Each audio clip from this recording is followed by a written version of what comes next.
এই দেখো, এটা হলো ফুচকার আটা। আমি এখন বিছানায় বসে বসে এই আটাটা লেচি কাটবো, তারপরে ফুচকা ভাজা হবে। লেচি কেটে ফুচকা ভাজবো। আমি ফুচকা ভাজবো, লেচি কাটবো। হাতটা ধুয়ে আসলাম।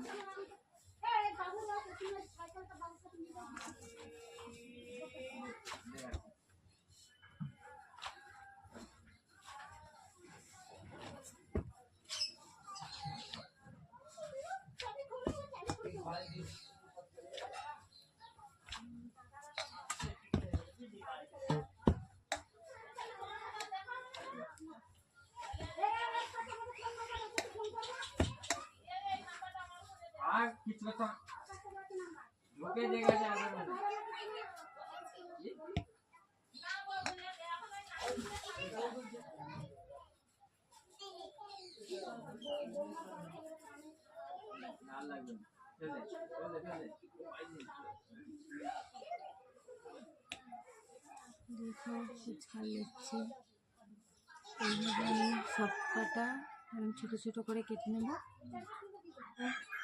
আমার আটা লেচি কাটা কমপ্লিট।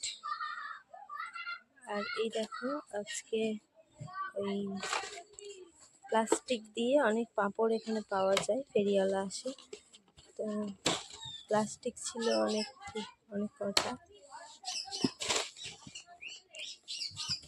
আচ্ছা,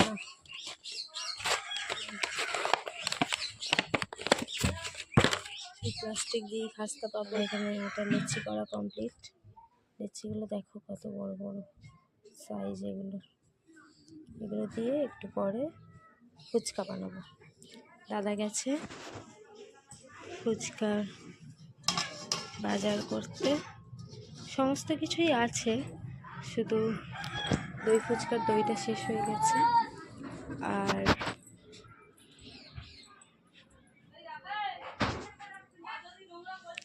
আর একটু কাঁচা লঙ্কা আনবে। এ দেখো কত সুন্দর রোদ পড়েছে জানালা দিয়ে। আমরা কখনো কখনো এই রোদে ফুচকাটাকে বসিয়ে দিলে রোদ লেগে যায় ফুচকা।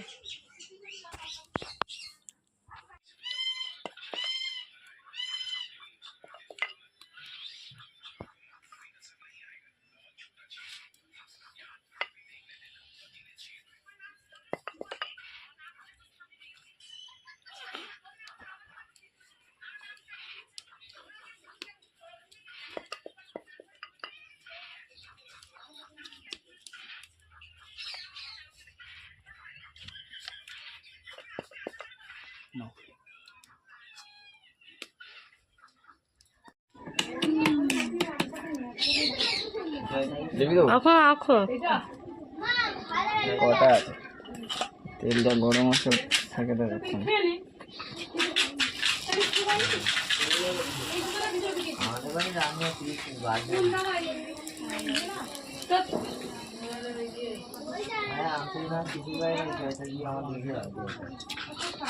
বাবা ফোন করছে কেন?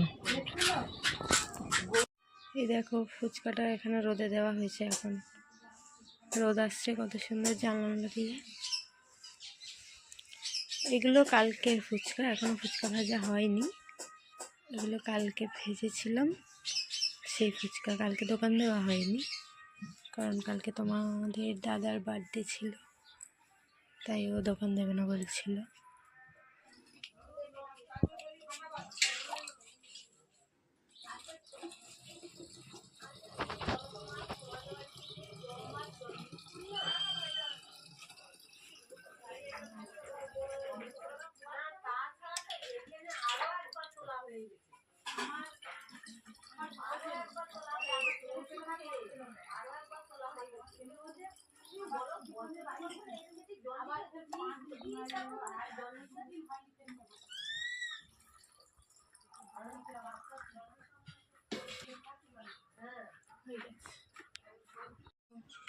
আমি মটরটা সেদ্ধ বসিয়ে দেবো এখন।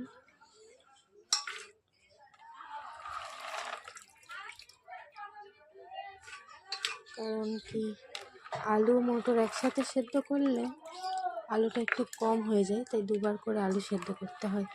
তাই একেবারে আলুটা আলাদা বসিয়েছি, মটরটা আলাদা প্রেসারে দিয়ে দেবো,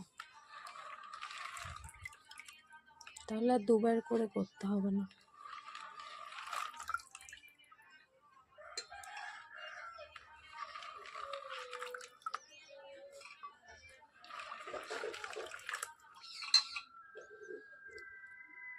ভ্যানটা আনতে গেছে, দেখাই।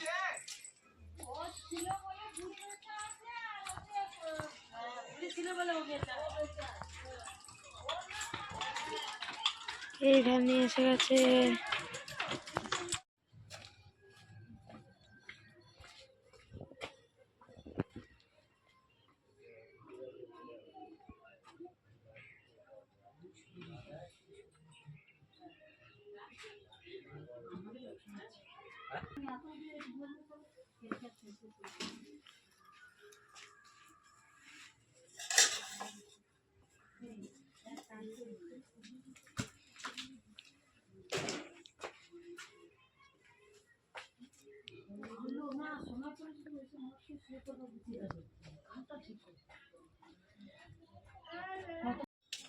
আর কিছু নিতে ভুলে গেছো?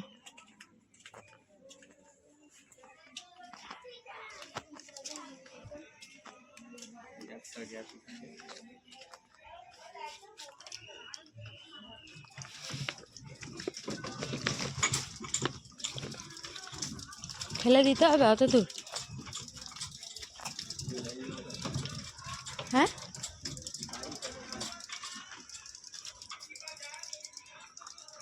কুকুর আছে, আমি আর যাবো না।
হয়েছে।